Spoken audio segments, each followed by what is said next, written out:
Hello students, आप लोगों का स्वागत है मेरे यूट्यूब चैनल गुरु जेई पर। आज हम एप्लीकेशन ऑफ डेरिवेटिव के जो हमने कंसेप्ट पढ़ा था कल, एंगल ऑफ इंटरसेक्शन, उसके कुछ इंपॉर्टेंट क्वेश्चंस को यहाँ पे डिस्कस करने वाले हैं जो आईआईटी जेई के हिसाब से बहुत इंपॉर्टेंट है और एनडीए वगैरह में भी ये क्वेश्चंस पूछे जाते हैं। तो चलिए शुरुआत करते हैं। फर्स्ट क्वेश्चन है हमारे पास, if the parabola y square equal to 4ax where a is greater than 0 cuts the hyperbola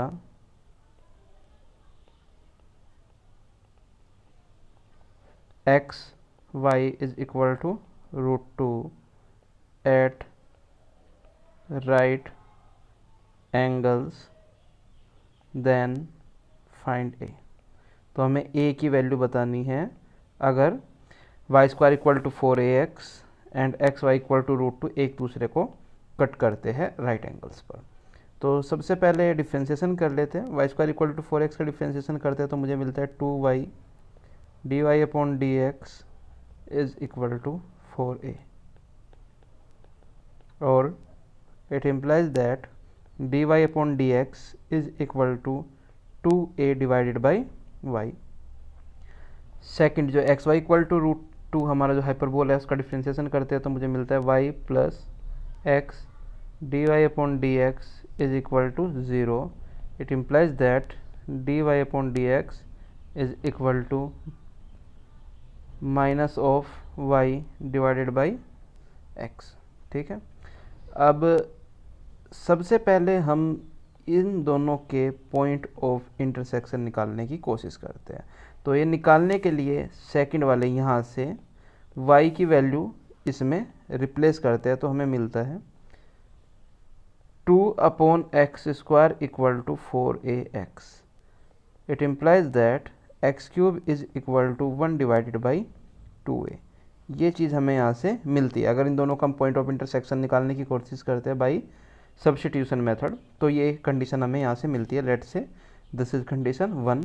now parabola और हाइपरबोला एक दूसरे को राइट एंगल पे कट कर रहे हैं। इट मीन्स इन दोनों स्लोप की जो प्रोडक्ट है वो किसके इक्वल हो जाएगी, -1 के इक्वल हो जाएगी। That's why 2a divided by Y multiplied by -y divided by x is equal to -1।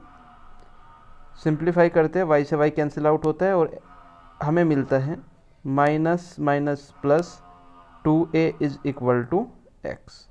अब एक्स क्यूब इक्वल टू किसके था, 1/2a का था। दोनों तरफ की मैं क्यूब करता हूँ तो मुझे मिलता है 8a cube is equal to 1 divided by 2a, और a to the power 4 is equal to 1 divided by 16, और a is equal to 1 divided by 2, क्योंकि a हमारा 0 से बड़ा था। a इक्वल टू -1/2 भी आएगा बट a 0 से बड़ा है, that's why a equal to 1/2 हमें यहाँ पे कंसिडर करना पड़ेगा। इसलिए a की वैल्यू होगी हमारी 1/2। सेकेंड क्वेश्चन है हमारे पास। सेकेंड क्वेश्चन है, if the curve A Y plus X square is equal to 7 where a is greater than 0 and X cube equal to Y cut orthogonally at 1,1 then find A की value हमें find out करनी है जबकि हमें दिया हुआ है ये दोनों कर्व आपस में ऑर्थोगोनली कट कर रहा है। इट मीन्स इन दोनों की स्लोप की जो प्रोडक्ट होगी 1,1 पे वो किसके इक्वल होगी, -1 के। तो सॉल्यूशन करना चालू करते हैं इसका। सबसे पहले फर्स्ट कर्व को हम डिफ्रेंशिएट करते हैं तो हमें मिलता है d Y upon D x is equal to -2x divided by a. X cube equal to y को डिफ्रेंशिएट करते हैं तो हमें मिलता है d Y upon D x is equal to 3x square, और दोनों एक दूसरे को ऑर्थोगोनली कट कर रहे हैं 1,1 पे। तो दोनों की 1,1 पे जो स्लोप है उसकी प्रोडक्ट किसके इक्वल हो जाएगी, it means -2 divide by a multiplied by 3 is equal to -1, और a इज इक्वल टू 6। यहाँ से हमें a की वैल्यू मिल गई 6। थर्ड पार्ट है हमारा। थर्ड पार्ट में क्वेश्चन दिया है, if the curves y square equal to 4x and xy is equal to a where a is greater than 0 cut orthogonally then find the value of a। इस बार फिर से हम दोनों को बोला गया है कि ये दोनों कर्व आपस में ऑर्थोगोनली कट कर रहे हैं, तो a की वैल्यू हमें बतानी है। तो सबसे पहले डिफ्रेंशिएट ही करते हैं। डिफ्रेंशिएट करने पे हमें मिलता है 2y y dash is equal to 4। It implies that dy upon dx is equal to 2 divided by y। Second curve को जब मैं डिफ्रेंशिएट करता हूँ तो मुझे मिलता है 1 multiplied by y plus x multiplied by dy upon dx is equal to 0। It implies that dy divided by dx is equal to minus y divided by x। अब सबसे पहले तो हमें यहाँ से y की वैल्यू, इन दोनों का पॉइंट ऑफ इंटरसेक्शन निकालने की कोशिश करनी है। उसके निकाले बिना तो हम यही नहीं पता कर पाएंगे कि किस पॉइंट पे ऑर्थोगोनली कट कर रहे हैं। तो ऑब्वियस सी बात है, मैं यहाँ से y की वैल्यू यहाँ पे रिप्लेस करता हूँ, यानी कि सेकंड इक्वेशन से y को यहाँ पे सब्स्टिट्यूट करता हूँ। तो मुझे मिलता है a square divided by x square is equal to 4x और a square divided by 4 is equal to x cube. ये हमारे पास एक यहाँ पे कंडीशन आ गई। और दोनों कर्व ऑर्थोगोनली कट कर रहे थे, इसलिए इन दोनों स्लोप की जो प्रोडक्ट है वो कितनी हो जाएगी, -1 हो जाएगी। तो मैं कर देता हूँ यहाँ पे multiply 2 divided by Y multiplied by minus y divided by x is equal to -1। Y से वाई कैंसिल आउट होता है, -1 से -1 मुझे मिलता है 2 upon x is equal to 1। It implies that 2 is equal to x और एक्स क्यूब इक्वल टू किसके आ गया, 8 के। बट एक्स क्यूब हमारा किसके इक्वल था, a square divided by 4। It means a square divided by 4 is equal to 8। a square is equal to 32 और a equal to 4√2 because we have given a is greater than 0। ठीक है, तो a की value आ गई हमारी 4√2। Next question पे चलते हैं। फोर्थ पार्ट में हमारे पास क्या है question, curves 2x equal to y square and 2xy is equal to a where a is greater than 0 cut each other at right angles then find the value of a। फिर से हमें दिया गया है कि ये दोनों कर्व एक दूसरे को राइट एंगल पे कट करते हैं। ठीक है, तो पहले डिफ्रेंशिएट कर लेता हूँ। पहले कर्व को डिफ्रेंशिएट करता हूँ तो मुझे मिलता है 2 is equal to 2y y dash. It implies that dy upon dx is equal to 1 upon y। Second curve को डिफ्रेंशिएट करता हूँ तो मुझे मिलता है 2y plus 2x dy upon dx is equal to 0। It implies that dy upon dx is equal to minus y divided by x। अब ये दोनों कर्व एक दूसरे को ऑर्थोगोनली कट कर रहे थे, इट मीन्स इनकी जो स्लोप है, स्लोप की प्रोडक्ट कितनी हो जाएगी, -1। It means 1 upon y multiplied by y minus y divided by x is equal to -1 और x इज इक्वल टू किसके आ गया, 1 के आ गया हमारे। तो यहाँ से तो हमें a की वैल्यू नहीं मिली। a की वैल्यू निकालने के लिए यहाँ पे हमारे पास कोई फंक्शन भी नहीं मिला है, बट हम एक काम कर सकते हैं कि यहाँ से y की वैल्यू इस वाली इक्वेशन में रिप्लेस कर सकते हैं। तो करते हैं, y equal to a divided by 2x उधर रिप्लेस करते हैं तो मुझे मिलता है 2x is equal to a square divided by 4x square और x cube equal to a square divided by 8। तो यहाँ से x क्यूब की वैल्यू इधर रिप्लेस करने के बाद मुझे मिलता है a square divided by 8 is equal to 1 और a is equal to 2√2 because we have a is greater than 0। ठीक है, नेक्स्ट क्वेश्चन पे चलते हैं। नेक्स्ट क्वेश्चन है हमारे पास, फाइंड द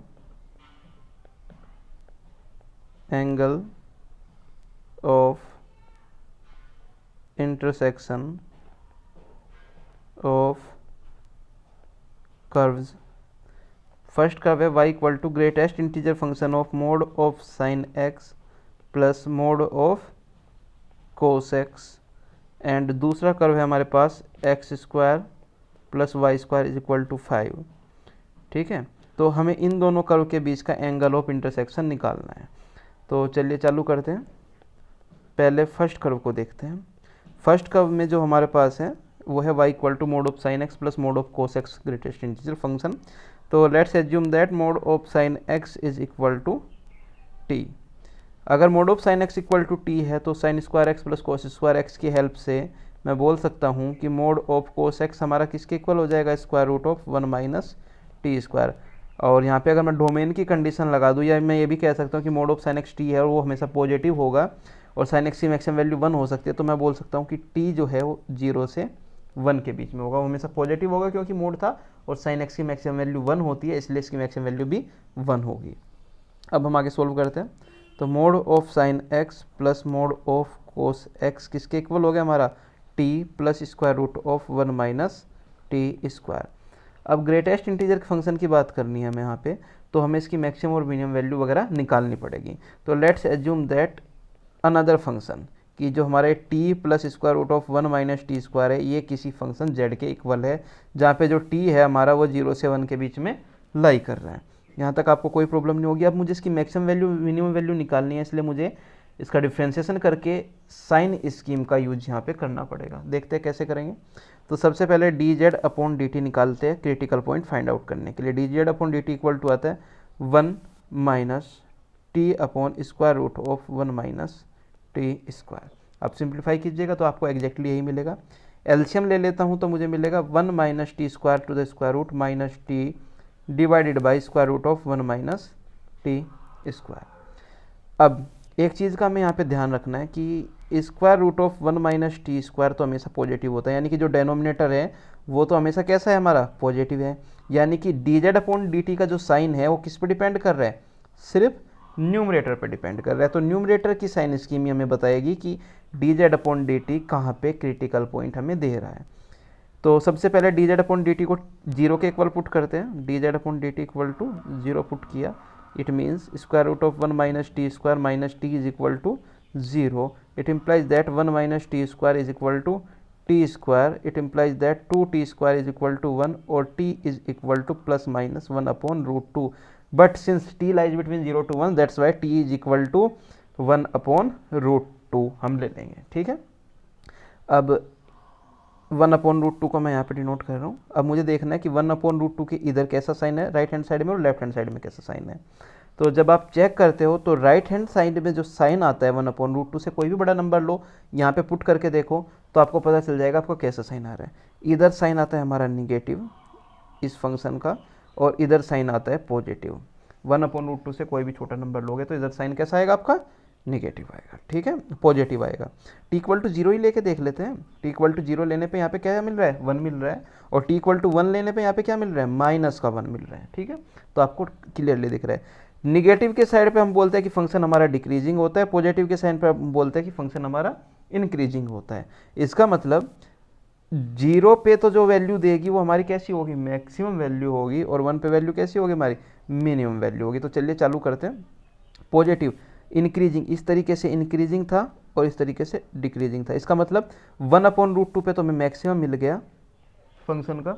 इंक्रीजिंग था तो इसी तरीके से कर्व चलेगा हमारा, 1 अपॉन रूट 2 पे वो अपना चेंज करेगा बिहेव, और उसके बाद फिर 1 तक फिर से डिक्रीज जाएगा। अब डिक्रीजिंग यानी कि जो मिनिमम वैल्यू है वो तो या तो 0 पे मिलेगी या 1 पे मिलेगी, बट हम कह सकते हैं मैक्सिमम वैल्यू हमारी 1 अपॉन रूट 2 पे ही मिलेगी। तो z equal t equal to 1 upon root 2 पे जो मिलती है हमारी maximum value, greatest value of z, वो हमें मिलती है 1 अपॉन रूट 2 पे, और वो इक्वल टू होती है रूट 2 के। और जो लीस्ट वैल्यू हमें मिल रही है वो मिल रही है लीस्ट वैल्यू ऑफ जेड, वो मिल रही है हमें 1। ठीक है, अब जो जेड है वो हमारा 1 से रूट 2 के बीच में लाई करेगा, क्योंकि लीस्ट वैल्यू और ग्रेटेस्ट वैल्यू के बीच में ही लाई करेगा। It means Z lies between. ठीक है, जेड इक्वल टू था हमारा किस चीज़ के, जेड इक्वल टू था mode of sine x plus cos x के। जेड इक्वल टू किसके था, इसके। और हमें किसकी वैल्यू फाइंड आउट करनी थी, greatest integer of mod of sine x plus cos x. It means greatest integer of Z, और जेड हमारा जब 1 से रूट 2 के बीच में लाई कर रहा है तो इसका मतलब ग्रेटेस्ट इंटीजर ऑफ जेड कितना हो जाएगा हमारा, 1 हो जाएगा। तो greatest integer of mod of sine x plus mod of cos x की जो वैल्यू मिली वो कितनी मिली हमें, 1 मिली। अब कर्व 1 और कर्व 2 का हम पॉइंट ऑफ इंटरसेक्शन निकालेंगे तो हमें मिलेगा पहला कर्व के तो सिंप्लीफाई करने के बाद y इक्वल टू 1 मुझे मिल गया। अब दूसरे कर्व के साथ इसका पॉइंट ऑफ इंटरसेक्शन निकालूंगा तो एक्स स्क्वायर इक्वल टू हो गया 4, एक्स इक्वल टू हो गया प्लस माइनस 2k। तो पॉइंट क्या क्या मिल गया हमें, पॉइंट मिल गया 2,1 एंड 2,-1। इन दो पॉइंट पे ये दोनों कर्व एक दूसरे को इंटरसेक्ट करते हैं।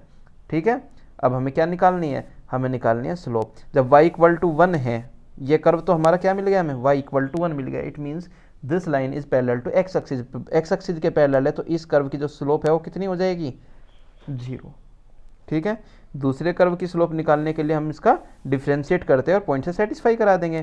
तो लेट से m1 इज इक्वल टू 0, पहले कर्व की स्लोप 0 थी, दूसरे कर्व को डिफ्रेंशिएट करने के बाद जो स्लोप मिल रही है हमें -2,1 पे, वो मिल रही है 2। तो एक्यूट एंगल थीटा किसके इक्वल हो जाएगा, tan inverse of mod of m1 minus m2 divided by 1 plus m1 m2। Simplify करने के बाद थीटा मिल गया हमें tan इनवर्स 2 के इक्वल। तो गाइज ये क्वेश्चन बहुत इंपॉर्टेंट था। आई होप कि आपको अच्छे से कंसेप्ट समझ में आया होगा कि कंसेप्ट में क्या क्या था। अगर आपको कभी भी इस तरीके का क्वेश्चन आए तो आपको बेसिकली इस ही मेथड का यूज करके सॉल्व करना चाहिए। ठीक है, तो इसके बाद नेक्स्ट क्लास में हम पढ़ेंगे length of tangent, length of normal, सब टेंजेंट एंड सब नॉर्मल, और कुछ क्वेश्चंस उसके ऊपर करेंगे। Thank you.